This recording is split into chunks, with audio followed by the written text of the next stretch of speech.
Khairpur Nathan Shah में बदमनी खिलाफ सियासी समाजी वापारी ऐं सहाफ़ी तंज़ीमनि जो पुलिस स्टेशन अॻियां एहतजाजी मुज़ाहिरो थियो आहे। SHO हटायो कैन शाह बचायो जा नारा हया विया आहिनि। मुज़ाहिरे जी अॻुवाणी क़ौमी अवामी तहरीक ज़िला दादू जे जनरल सेक्रेटरी सूमर चांडियो, STP अॻुवाण अली हसन जावरी, JUI अॻुवाण हाफ़िज़ अनवर खुहारो, हाफ़िज़ हाजन लगारी, चैम्बर्स ऑफ कॉमर्स ज़िला दादू जे नायब सदर इमरान ज़ंगेजो, अज़ीज़ जमाली, हसन जावरी ऐं ॿियनि कई। अॻुवाणनि ख़िताब कंदे चयो त खैरपुर नाथन शाह में बदमनी जी बाहि भड़की पई आहे। अवाम फोरुन ऐं चोरनि जे रहम करम ते आहे। सिज लहंदे ई फोरुन जो रस्ते ते राज आहे। पुलिस रस्तनि तां ग़ाइब हुअण सबबि ॾोहनि में इज़ाफ़ो थी चुको आहे। 2 ॾींहनि अंदरि 10 खां वधीक फुरुन ऐं चोरियुनि जूं वारदातूं थी चुकियूं आहिनि। हिननि चयो त शहर मां इल्मुद्दीन सूमरो खां हथियारनि जे ज़ोर ते हिकु अदद मोटरसाइकिल, रोक रक़म, मोबाइल फोन ऐं ॿियो ज़रूरी सामान फुर थियो आहे। हिकु ॿी वारदात में वाटर सप्लाई कॉलोनी में थी आहे, जिथे पोरियत शाहनवाज़ चांडियो जो 10,000 खां मथे मालियत जो रेड़ो गाॾो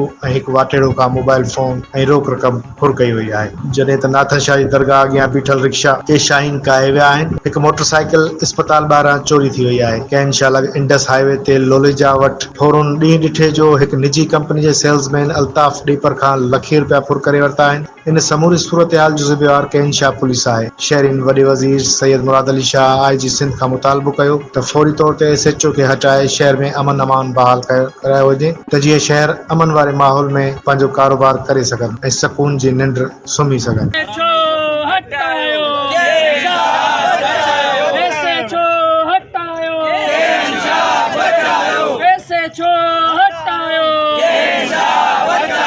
अज ही खैरपुर नाथन शाह पूरे तालके जी ख़ुसूसन शहर जी अवाम खैरपुर नाथन शाह थाने जे अॻियां सरापा एहतजाज बणियल आहे। छो हू जायज़ मुतालबे जी घुर था कनि त हिते बदमनी उरूज ते थी वई आहे। फुरूं धाड़ा चोरियूं रोज़ जो मामूल बणिजी चुकियूं आहिनि।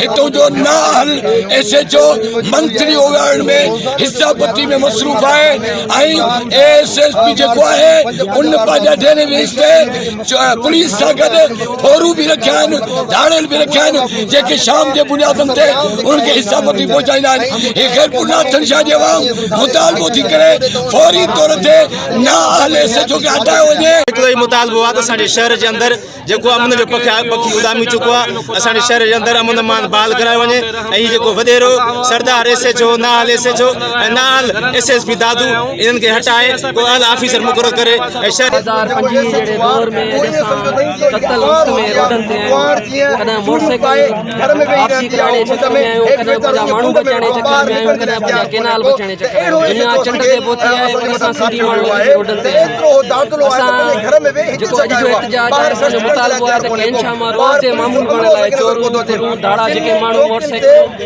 कल्ह तहिड़ो वाक़ियो थियो आहे, मज़दूरी करे वञनि था बाईपास ते फुर थी थी वञे। त्योहारनि सां मिलियल आहे। डेली हिते फुरूं थियनि था, धाड़ा लॻनि था, लेकिन हिन वक़्त ताईं कंहिंजो बि सामान कंहिंजी बि गाॾी वापसि नथी आहे। इन सॼी जो ज़िम्मेवार हितां जो SHO आहे जेको खैरपुर नाथन शाह जे इन SSP IG DIG खे असां अपील था कयूं त हिन नाअहल SHO खे हटायो वञे। जेको कल्ह 4 फुरूं थियूं आहिनि, हिकिड़े ॾींहं में हिकिड़े कलाक में 4 फुरूं थियूं आहिनि। हे को SHO SSP हे उन्हनि सां गॾु चोरनि ऐं फुरुनि सां गॾु कल्ह